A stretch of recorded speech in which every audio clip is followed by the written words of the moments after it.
Hey Mom, welcome to chapter 6. Hey, Kate. All right, let's do this. This time I'm gonna get it right.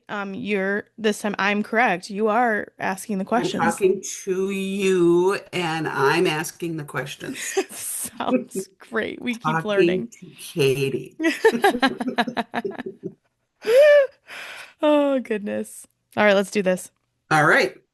So, Katie, what role did sports play, especially volleyball, in building your confidence and sense of identity? I think for me, so I started playing volleyball in seventh grade, and like that was a like again, I was diagnosed between fourth and fifth. I go to fifth, sixth grade, learning about myself, all the things. And school wasn't just magically easy. I still had to work really hard. Things still came hard, but I had like the accommodations in place and the support I needed, which is great. But when I like decided to go out for volleyball, do you remember how that happened? Did I just want to, or was it No, I think you talked to the girls in school and decided that's something you wanted to do. okay?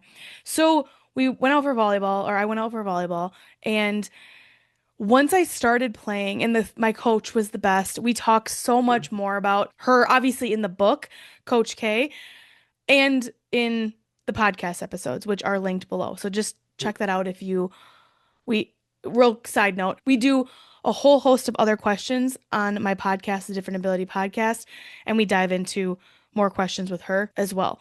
But the book shares the most, obviously. Getting into that first practice, learning that you only get to have six people on a court, not on the one side of the court, not as many as you want because that's what we do in gym class, Yeah, right. and all the different things. I learned pretty quickly that I was actually pretty good, like early, and I really liked it. I picked up on it. Do And you now think look, some of what was helpful for you was there was a very strict structure you had to follow? There was no fooling around with it. You had your position and you had to follow the structure of that. to an extent, yeah, for sure. I'm sure that's part of it. But I think for me, like getting something quickly, Yeah, it came easy to me, yeah, was really refreshing because it yeah, never happened before. yeah, Other than like building things with dad. But like I had to work so hard in school that yeah, volleyball for me was like this outlet and it was this fun thing. And I was really good at it and I yeah, loved it. And it wasn't that I loved it because I was good at it, but it was just like this release of like, finally, yeah. like I'm not the one that has to struggle on every single thing and I can be Yeah. good at something. And I think that's how I started to fall in love with it. And again, the support of the coach, Coach K, she saw something in me that I didn't see. She saw that competitiveness. And now my age in my 30s learned that I'm an Enneagram 8, that I am a manifester in my human design type. That all makes sense. Like Right, as right. leader of don't tell me what to do, I will blah blah blah. I took that role. I really loved it and I just had so much fun. It was really fun for me, and I think I did like the structure too, and Yeah. having the rules, and this is how you play the game. Deep down, I'm very competitive, like when it comes to volleyball. So, Little bit, very Claire. competitive, yes. And that story, did we talk about that in the book? I don't remember. I don't remember either. I It might seems not like have. we brought it up before, but Well, we'll quickly bring it up here. So, I'm fast forwarding when I was in high school. One of my like junior year I was out because I had foot surgery, but maybe senior year, I guess it must have been, that the coaches or people started calling me Claire because I was like totally a different person when I was on the volleyball court. So I'd be like, yay, like off the court, like when before we're starting the game. And the second I got on the court, it was like game face, like your alter going ego. down. And like very, very competitive. And even in life right now, I'm like jumping way ahead. I currently still am in outside sales, so I am an account executive. And my mentor, Doug, who I do talk about in the book and we will talk about in later episodes here, once said to me, he said, "You're one of the most competitive people I've ever met, but you don't show it like in Yeah, regular life. Like I don't yeah, show it. Like when I lose an opportunity in sales, which happens all the time, he goes, I know it eats you up. I know you're competitive, but you deal with it and you move on because you don't have time for that nonsense Right. and like sitting in Right. it. But I am deeply competitive with myself. That's the big Yeah. one. I compete with myself. So I feel like volleyball was just a really great place for me to start building that confidence too, because it was something that did come easier for me. And that was the first time anything Yeah. came Yeah. really easy for me. Oh. So, Oh, that makes me sad to think, to think of what you went through, but this is all the struggles that you've gone through are what made you who you are. well, So and I am sad that it makes you sad, Mom, because shouldn't make you sad because like school, it's like school and then like volleyball, right? They're totally different things. I And know. Yeah. I feel like that happens for a lot of kids too that don't like being in school. Or like think about Yeah. dad, didn't like to be in school, but he would go and build and weld things at the farm Yeah. and work on things. That's his outlet, that's his thing. And let's be Right. real, who I mean, there's a lot of people in the world that don't love their jobs, their day Right. jobs, right? But Right. then they go out and have something else that makes them alive. And Yeah. that's kind of Yeah. what it was for Fulfills me. them. Yeah. So, yeah, I'm grateful for volleyball for sure. Oh, good. Well, what advice do you have for other young people who might struggle with similar fears of being different or less than because of a disability? Well, first and foremost, knowing you are not less than, period.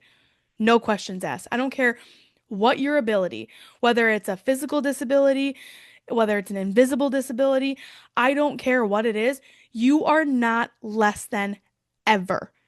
No matter who or what or whatever tells you that in the real world, like politics BS, you are not less than. You are amazing. You're here for a reason. You're put on this earth to do great things, to change the world, and to be the best version of yourself, whatever that looks like. That's that. You go, And girl. that makes me so angry, but also sad and disheartened that I don't want, there's enough negativity in the world. Okay. That's right. There's enough nasty people in the world that look down on people because they're different. And I'm here Right. to do the complete opposite. We're Yeah. celebrating our differences. So Yeah. no matter what, you are amazing just the way you are, period. Now, you definitely can have the feelings like struggles of being different and having to like move in the world differently. For me, my brain works differently. My disability is invisible. And that is also a struggle Right. because people may look at me, right, quickly and be like, "Oh yeah, she can do that." Da, da, da, da. And like there's things that it takes a toll on me because it my brain has to work harder and has to do things differently and it's exhausting. So Yeah. when I say I have a disability, people look at me like, "What?" And I'm like, "Yeah, you just Yeah. can't see it. Those are Yeah. real too." So that's one thing. But if you're someone that is listening to this and you have a physical disability, whether you use a walker to walk, whether maybe you don't have one of your arms, maybe you're in a wheelchair, no matter what, I want you to keep learning about yourself, knowing that you are here again for that reason, for a reason, whatever that reason is.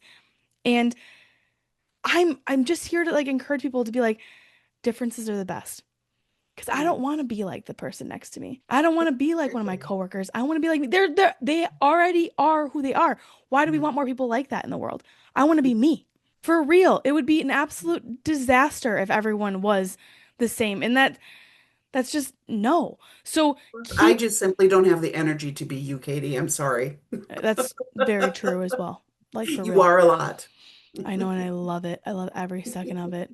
And if you've been told that by the way, and you take that as a negative, because people say that I'm a lot all the time, and some people might feel like that's a negative thing. I'm gonna be honest, sometimes it is kind of like, I know I'm a lot.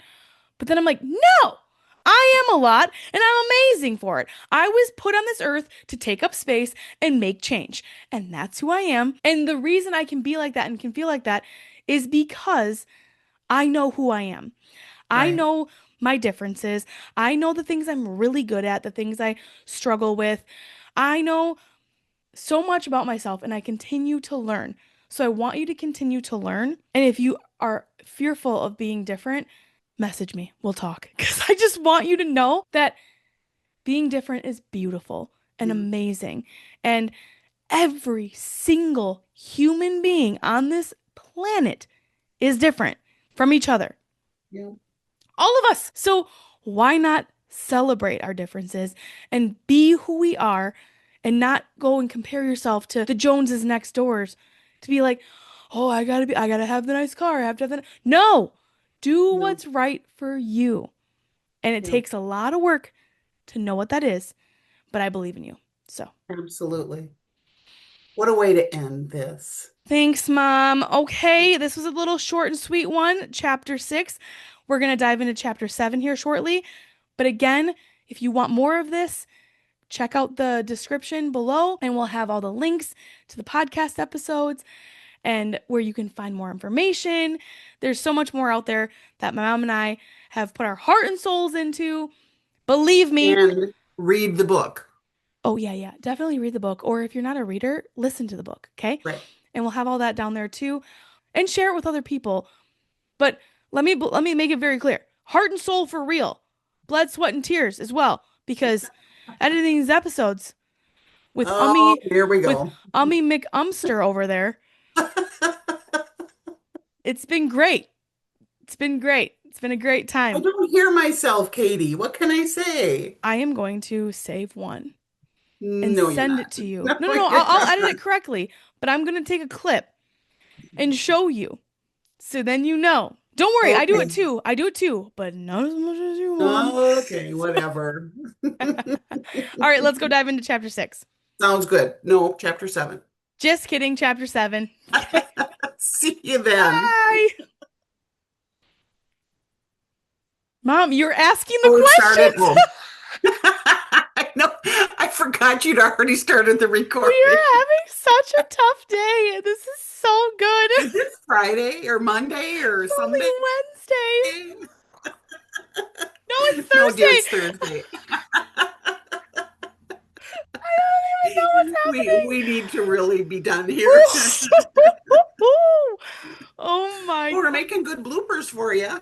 the best bloopers ever because this is we both just stare at each other like Okay. Don't get me laughing, girl. You know what happens. pee your pants or something, Okay. huh? Whew. Okay.